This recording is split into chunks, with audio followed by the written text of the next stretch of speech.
Chapter 11. Mrs. Midas was much upset when Mr. Midas told her that John had Dr. Cranium's disease. He said it was chocolatitis. Mr. Midas explained, a worried frown on his face. But he's calling it Cranium's disease because it was his discovery. Dr. Cranium didn't do it, John said. It's magic. It's all started after I ate the chocolate. I'm scared, he added. Mrs. Midas sat down and dabbed her eyes with a lace handkerchief. She was crying.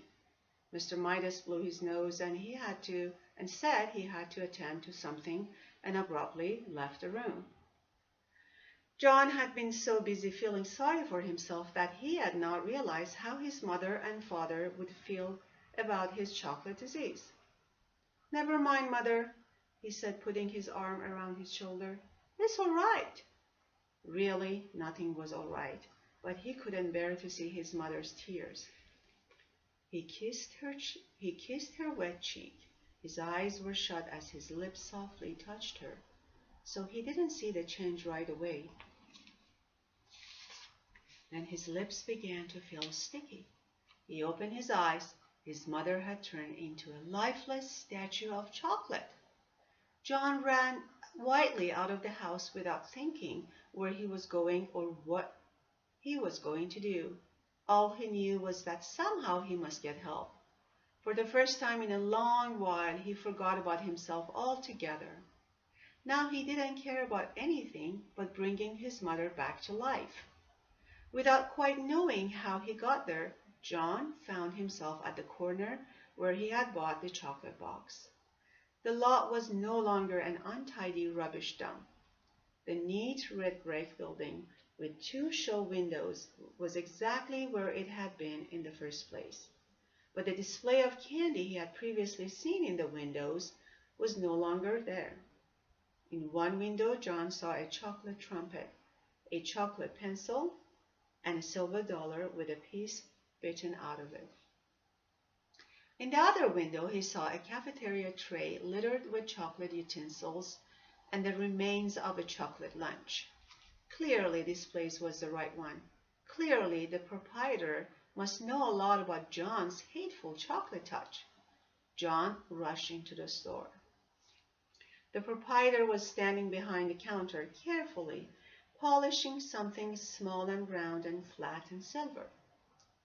I was just thinking about you, he said. John had no time to waste on pleasantries. Remember the old coin I found and gave you, and you gave me a magic chocolate?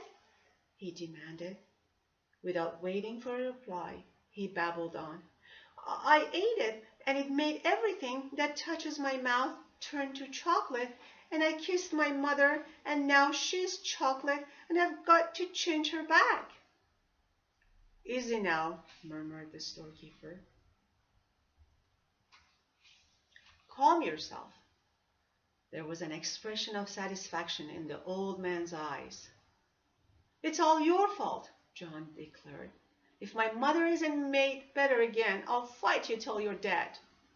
My goodness, the storekeeper exclaimed. Whose fault did you say? Yours, John said. If you hadn't taken that money, I wouldn't have. Now, John, the storekeeper interrupted, I must insist on honesty. I'm glad to hear that you're thinking about your mother for a change. Unselfishness is important, but honesty is also important. If you'll be truthful, perhaps I can help you. John's ears reddened. It was becoming unmistakably evident to him that he had only himself to blame for all this unhappiness. He looked straight into the storekeeper's eyes. I'll do anything. I'll work for you all my life. I'll work for you all my life for nothing. If you'll turn my mother back, you can turn me to chocolate instead. If you want, The storekeeper apparently ignored John's offer. You were right, John, he said, when you guessed that I had something to do with your acquiring the chocolate touch. But you yourself earned the coin that bought the chocolate touch. Only greedy people can even see that kind of money. Dr. Craniums was right up to a point. I suppose that one could say that you had chocolatitis, but it was just an outward sign of selfishness. My mother, John reminded the storekeeper frantically. My mother's turned to chocolate. Do something about it. Oh, please, do something about it. I'm glad that you're concerned, the storekeeper commented unhurriedly. Part of your cure is to be concerned about other people. You have been so greedy that you didn't care what happened to other people. Oh, I know, John admitted woefully. But please decide about me later. And please make my mother better now. Well, John, the storekeeper said, if you had to choose between getting rid of your chocolate touch and restoring your mother to life, which would it be? For one moment, John couldn't help imagining a future of all chocolate meals. The thought was terrible.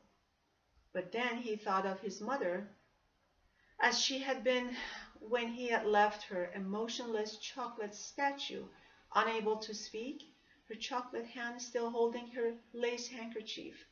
Without further hesitation, John said, "Help my mother." "Well, John," the storekeeper said, "I am going to give you another chance.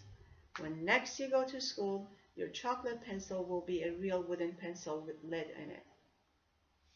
But John began to protest.